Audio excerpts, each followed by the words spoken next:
Hey everyone, in today's video I will show you how to turn off autofill passwords on your iPhone. So let's get started. First of all, you have to go to settings on your iPhone. Then you have to navigate to password settings, scroll down and tap on apps and select passwords from here. Scroll down and search for password and tap onto it. As you can see, this option called passwords, tap onto it and tap on autofill settings like this.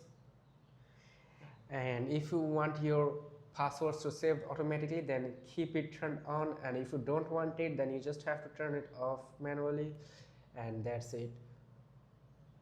And if you change your mind, you can always toggle it back on in the same settings like this. And if this video is helpful, make sure to like and subscribe for more iPhone tips and tricks. See you next time in another video.